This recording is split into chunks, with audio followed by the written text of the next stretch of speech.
ನಮಸ್ಕಾರ. ಕೀರ್ತನೆ ಎಂದರೇನೆಂದು ನಮಗೆಲ್ಲ ಗೊತ್ತೇ ಇದೆ. ಜಗನ್ನಿಯಾಮಕದ ಕೀರ್ತಿಯನ್ನು ಹಾಡಿ ಪಾಡಿ ಕೊಂಡಾಡುವುದನ್ನು ಹಾಗೆನ್ನಲಾಗುತ್ತದೆ. ಸಂಕೀರ್ತನೆ ಎಂದರೆ ಇದೇ ಕೀರ್ತನೆಯನ್ನು ಗುಂಪಿನಲ್ಲಿ ಒಂದೊಟ್ಟಾಗಿ ಒಕ್ಕೊರಲಿನಲ್ಲಿ ಹಾಡುವುದೆಂದು ಅರ್ಥ. ಒಂದರ್ಥದಲ್ಲಿ ಇದು ವೃಂದಗಾನ.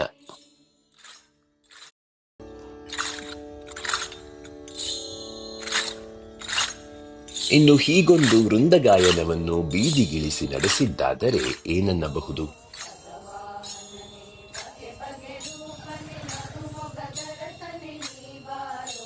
ಹೌದು, ಅದು ಪುರಸಂಕೀರ್ತನೆ ಅಥವಾ ನಗರ ಸಂಕೀರ್ತನೆ. ಇಂಥದೊಂದು ನಗರ ಸಂಕೀರ್ತನೆಯನ್ನು ಕಾಣುವ ಅವಕಾಶ ನನ್ನ ಮನೆಯ ಬಾಗಿಲಿನಲ್ಲಿದೆ. ನನ್ನ ಮನೆ ವಸ್ತಾರೆ ಎದುರಿನ ಬೀದಿಯಲ್ಲಿದೆ.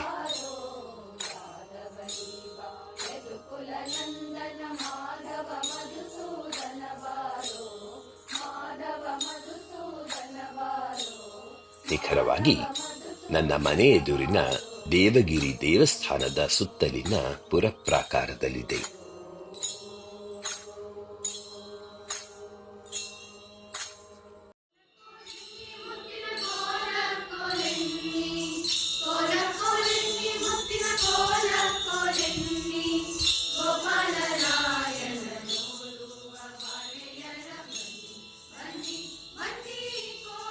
ಇದೇ ಡಿಸೆಂಬರ್ 1ನೇ ತಾರೀಖಿನ ಇಳಿಸಂಜೆಯಲ್ಲಿ 5ರಿಂದ 5:30 ಸುಮಾರಿಗೆ ಮೈಸೂರಿನ ರಘುಲೀಲಾ ಸಂಗೀತ ಮಂದಿರದ ಸರಿಸುಮಾರು 100 ಮಂದಿ ಗಾಯಕ ಗಾಯಿಕೆಯರು ಇಂಥದೊಂದು ಪುರಸಂಕೀರ್ತನೆಯನ್ನು ನಡೆಸಲಿದ್ದಾರೆ. ಸದರಿ ಸಂಗೀತ ಶಾಲೆಯ ರೂವಾರಿ ಶ್ರೀಮತಿ ಸುನೀತಾ ಚಂದ್ರಕುಮಾರ್ ಈ ನಗರ ಸಂಕೀರ್ತನೆಯ ಮುಂದಾಳಾಗಿದ್ದಾರೆ. ಈ ಕುರಿತು ಹಿಂದೆಯೇ ಒಮ್ಮೆ ಹೀಗೊಂದು ಸೊಲ್ಲೊಕ್ಕಣೆಯನ್ನು ನಿಮ್ಮೆದುರಿಗಿಟ್ಟಿದ್ದೇನಷ್ಟೇ. ಇವಾಗ ಅದನ್ನು ಮತ್ತೊಮ್ಮೆ ನೆನಪಿಸುತ್ತಿರುವೆ ಅಷ್ಟೇ. ಇನ್ನು ಈ ಪುರಸಂಕೀರ್ತನೆಯ ಇಡೀ ಕಲಾಪದ ಬೆನ್ನಿನಲ್ಲಿ ನನ್ನ ಮನೆಯರಸಿ ಮತ್ತು ಮನದರಸಿ ಅಪರ್ಣೆಯ ನೆನಪಿನ ನೆಪದ ನಿಮಿತ್ತವಿದ್ದೇ ಇದೆ.